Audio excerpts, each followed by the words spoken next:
அப்பா என்ன ஆச்சுங்க இது? எப்போ எதை பத்தி பேசுறதுன்னு எனக்கு தெரியல. ஹார்ட் பீட்லாம் எகிரிருச்சு எனக்கு சத்தியமா. நான் வந்து இந்த மேட்ச் முடியும் போது ஏதாவது ஒரு சின்னதா ஏதாவது அசம்பாவிதம் நடந்திருந்தது. எவ்வா எனக்கு வார்த்தையே இல்லை. நான்லாம் வந்துட்டு ஃபர்ஸ்ட் இன்னிங்ஸ் முடிஞ்ச உடனே ஓகே நம்ம அடுத்த வீடியோ வந்து சஞ்சு சாம்சனை மட்டும் பற்றி பேசிட்டு போயிடுவோம், அந்த மாதிரி ஒரு இன்னிங்ஸ்ன்னு பேசலான்னு பார்த்தா ஏமா catches win matches, bowlers bring you tournament அப்படின்னு பெரிய பெரிய மகான்லாம் சொல்லியிருக்காங்க. அது எந்த அளவுக்கு உண்மைன்றது இந்த மேட்ச் தான். அக்சர் பட்டேல் எடுத்த அந்த 2 கேட்சு, அதே மாதிரி கடைசியில் பும்ரான்ற ஒரு கடவுள் தாங்க நம்ம டீமில் இருக்காரு. எப்பா கடவுள் உண்மையாகவே. அந்த ஓவர்லாம் போடுறதுக்கு எவ்வளோ தைரியம் வேணும், எவ்வளோ ப்ரெஷரு, அதில் அக்யூரேட்டாக போடுறதெல்லாம்.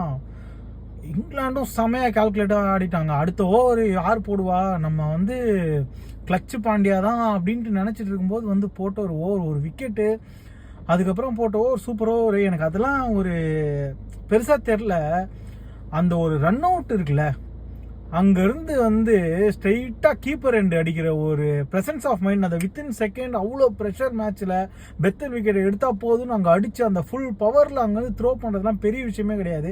கிரிக்கெட் ஆடுறவங்களுக்கு தெரியும் இந்த எண்ட்லேருந்து அந்த கீப்பருக்கு அடிக்கிற ஒரு த்ரோ வந்து எவ்வளோ பவர் வேணும்ன்ட்டு. அந்த ப்ரெசன்ஸ் ஆஃப் மைண்டு தான் அப்ரிஷியேட் பண்ணோம். அந்த ஒரு விஷயத்துக்காகவே ஹார்திக் பாண்டியா கடவுளே, நீ எவ்வளோ ஆர் ஆஃப் ஃபார்மிங் வேணா பண்ண, ஆர் ஆஃப் ஃபார்மிங்கில் ஆர் ஆஃப் ஃபேக்ட்ரியே வச்சு நடத்தலாம். லிட்ரலி ஹார்திக் பாண்டியாலாம் நம்ம டீமுக்கு கிடைச்ச ஒரு பொக்கிஷம், அவ்வளோதான், வேறு எதுவும் சொல்கிறதுக்கே இல்லை. செம்ம மேட்ச்சு. ஜேக்கப் பெத்தலையும் அப்ரிஷியேட் பண்ணி ஆகணும். இன்னும் அடிக்கிறான், ஐயோ செம்ம அடிங்க. உண்மையாகவே வந்துட்டு அந்த மாதிரி ஒரு இன்னிங்ஸ் ஆடி தோக்கணுன்ற ஒரு மைண்ட் செட் வந்து கண்டிப்பாக ரொம்ப வருத்தமாக இருக்கும்.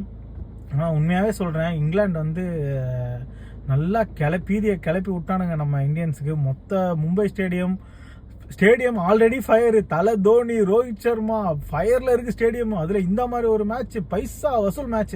அந்த மேட்ச் கிரவுண்டில் பார்த்தவனுக்கு எல்லாம் லைஃப் டைம் செட்டில்மெண்ட். அந்த மாதிரி ஒரு மேட்சுங்க. எப்பா இதெல்லாம் மறக்கவே முடியாது. எவ்வளோ பேசினாலும் இந்த மேட்சை பற்றி பேசிகிட்டே இருக்கலாம். சரியான மேட்சுங்க. ஆர்சிபி ஃபேன்ஸ் பண்டிகையை கொண்டாடுங்க. ஜேக்கப் பெத்தல் மாதிரி ஒரு பிளேயர் டீமில் இருக்கிறது நீங்கள் ஜாலியாக இருக்கலாம். செம்ம பிளேயர்.